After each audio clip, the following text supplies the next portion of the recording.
The narrative unfolds in the heart of Mont Kiara, a tale woven into the fabric of time from the moment I took residence in a friend's apartment.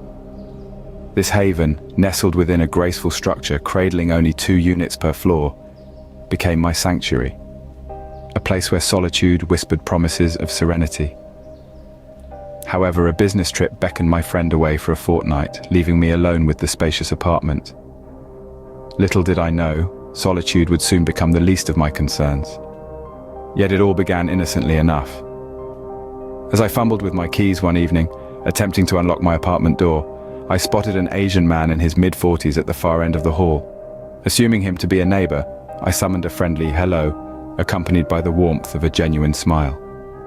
Yet, my greeting hung in the air like an unanswered question, met only by profound silence. His gaze, stoic and impenetrable, seemed to stretch beyond mere physical distance, injecting an unspoken tension into the atmosphere that lingered like a haunting melody. In the subsequent days, a peculiar pattern emerged. Each time I returned to my apartment, he materialized in the lobby.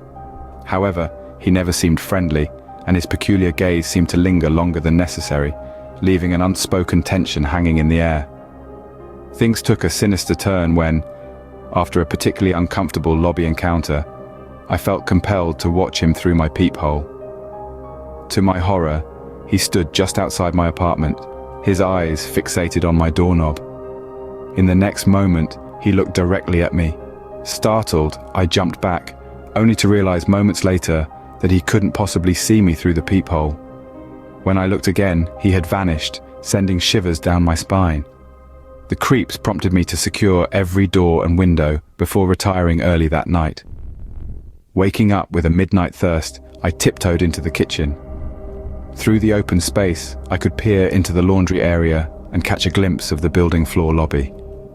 As I took a cautious sip from my bottle, my gaze locked with a pair of eyes staring back at me through the laundry area window. A faceless silhouette shrouded in darkness. A jolt of fear surged through me, and a sense of vulnerability gripped my senses. Summoning my courage, I shouted, "Who the fuck is out there?" The mysterious figure swiftly disappeared from view. Convinced it was the unsettling neighbor, I meticulously double-checked the locks before retreating to bed, hoping the remainder of the night would unfold without incident. I had dozed off for no more than an hour when a noise abruptly jolted me awake. Clutching a bat for protection, I stumbled into the living room to find the main door wide open. Panic surged as I raced to close it, fumbling to secure all the locks. A dreadful realization gripped me. An intruder might already be inside. Guided by trepidation, I cautiously began my search, starting with the kitchen and laundry area, finding nothing amiss. It wasn't until I moved towards the living area that a gut-wrenching sight froze me in my tracks, a silhouette of a bulky figure lurking in the corner. In that heart-stopping moment, time stretched into an eternity as our eyes locked, the cloak of darkness concealing the identity of the intruder. Driven by a primal instinct for self-preservation, I impulsively hurled my bat towards the shadowy figure. Despite my desperate act, the menacing presence surged forward, prompting a frantic sprint to my room. I slammed the door shut, fumbling to secure it with a shaky hand. Pressing my back against the door, breath shallow, heart pounding, tears streaming down my face, the weight of fear settled over me like a suffocating shroud. A chilling realization settled in as I heard the intruder's breath on the other side. Fear engulfed me, but a surge of courage prompted a desperate threat. "I have a fucking gun on me and I'm gonna shoot your fucking ass if you don't leave right now." The air hung heavy with tension as a deafening silence followed, each heartbeat echoing the gravity of the moment. In the throes of fear, my fingers trembled as I fumbled with the phone, dialing the emergency number with urgency. Each second felt like an eternity as I pleaded with the police to hasten, clinging to the fragile hope that help would arrive before it was too late. The intruder, however, seemed unfazed. A haunting knock echoed through my barricaded door, accompanied by a voice claiming to be there to help. "Open up, we're here to help you, sir," they insisted. My response was a vehement, "Fuck off, if you try breaking in I'll open fire on your ass."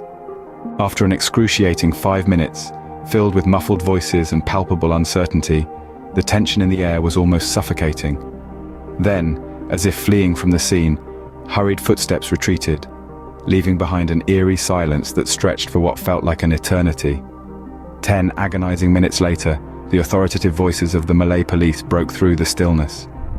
With caution, I emerged from my barricaded room, my whole being trembling as I began to recount the harrowing ordeal. The officers, their expressions a mix of concern and determination, speculated on the possibility of a robbery gone awry. They probed, asking if I suspected anyone. In that moment, my mind raced to the peculiar neighbor, and I hesitantly mentioned him. However, the building manager, also present, shattered my assumptions with a somber revelation. "You don't have any neighbors on this floor. You're the sole occupant here. The next door apartment has been vacant for a year." Even now, the memory of that night sends shivers down my spine, and I find myself pondering the identity of the Asian guy I frequently encountered in the floor lobby when returning home. If he wasn't my neighbor, then who was he? The uncertainty lingers, and I can't shake the question of whether he played a role in the unsettling events. I've become habitually hyper-aware, haunted by the chilling occurrences that transpired in that Mont Kiara apartment, a space intended to be a temporary refuge, now a tale of terror indelibly etched into my memory. Thank you for watching AIK Dastan, where every tale is a testament to the human spirit and every voice resonates with the truth as they perceive it.